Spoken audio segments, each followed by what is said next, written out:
In this video, I'm going to explain pre-experiential knowledge and post-experiential knowledge. This is a theory or an insight that I included in my book, Mindsets for Mindfulness.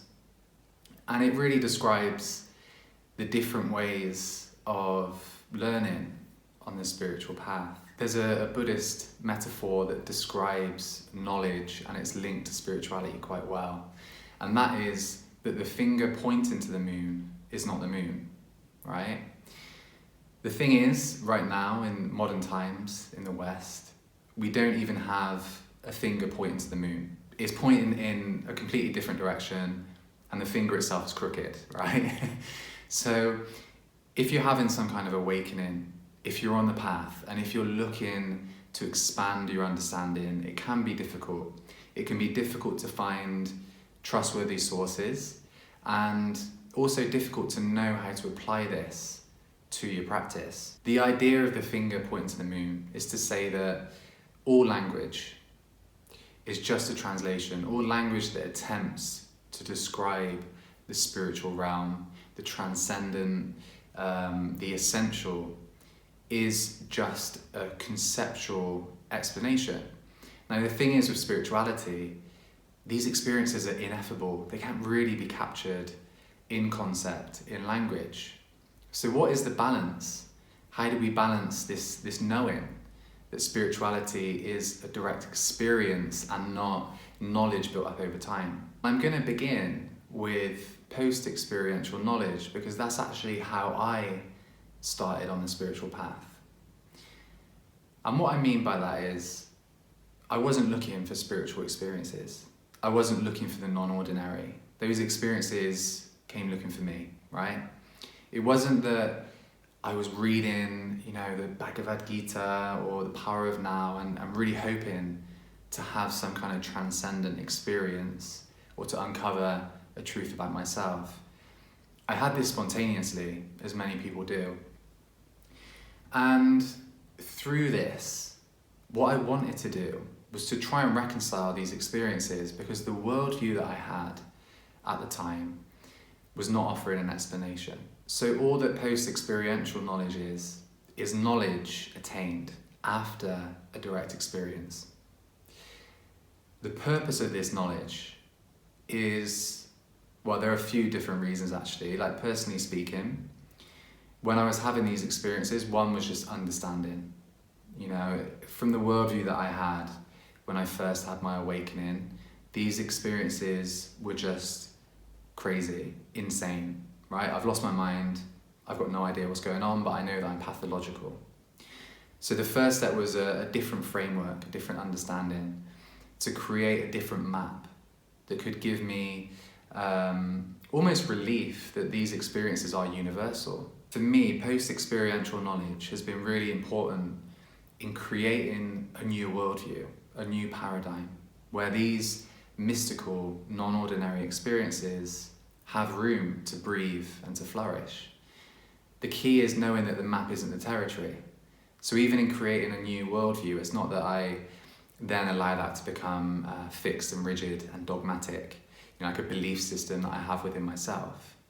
But it's just a loose container that has the scope to allow me to really experience the fullness of my being. Pre-experiential knowledge is knowledge attained that alludes to an experience you've not yet had.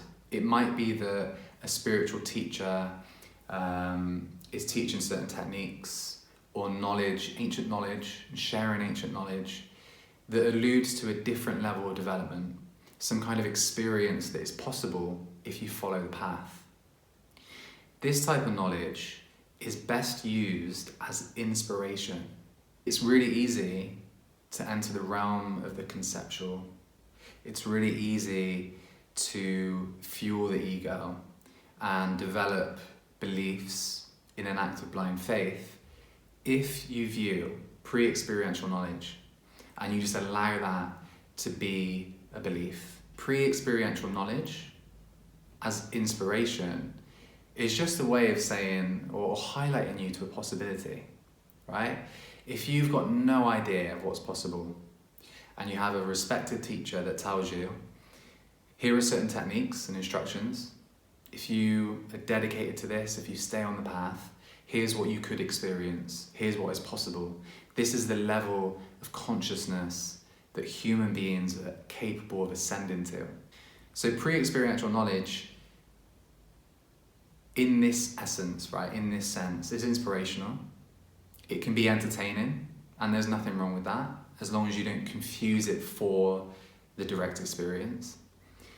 But it can also be a means to awaken, a means to remind you of who you really are. So it's kind of like, sometimes, I remember when I was reading The Power of Now for the first time, Eckhart Tolle, The Power of Now, and just feeling like it was talking to a different part of me, a part of me that I wasn't really that connected to. It just knew, it kind of leaked out onto the page and connected to the words, connected to the message. So that in a sense was pre-experiential.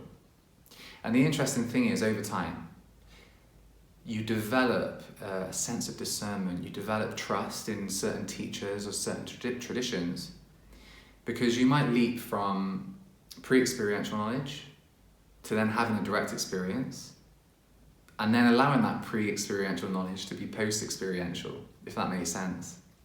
The good thing with this is, it allows you to discern, and discernment is key on the spiritual path. You know, knowing what people to listen to, knowing what people, what teachers are worthy of listening to. Wisdom, on the other hand, is innate.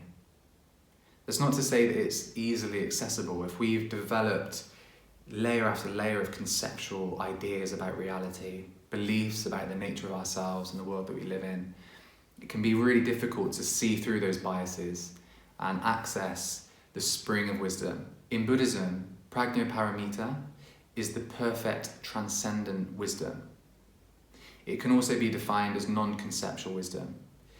It's wisdom and understanding that is beyond the individual. It's almost like ingrained in the fabric of consciousness, ingrained in all that is. This is separate from pre-experiential and post-experiential knowledge. The thing is, a lot of teachings over the years are translated from this type of wisdom. So to recap, on the spiritual path, we can categorize pre-experiential knowledge and post-experiential knowledge. It's something to keep in mind when you're reading and when you're studying. If you've had an experience, it might be that you want to seek understanding and a framework, and this in itself is a powerful, powerful exercise. You know, this is also why spiritual friendships are worthwhile. You might struggle at times to find people who understand what you've experienced. So just having a relationship where you can talk to someone openly and they refer back to you, they understand the experience, they might have post-experiential knowledge to share with you. Pre-experiential knowledge is inspiration. You know, it's looking at different instruction or different teachings or outlines or frameworks that inspire you to continue, that inspire you to keep going and keep growing spiritually. Wisdom, though, is separate from both of these things. Wisdom is transcendental, it's innate, and it requires us to work through all the biases that we have through meditation, working through all these layers of concepts to really access the truth of awareness, the purity of consciousness. So on the spiritual path, knowledge isn't power.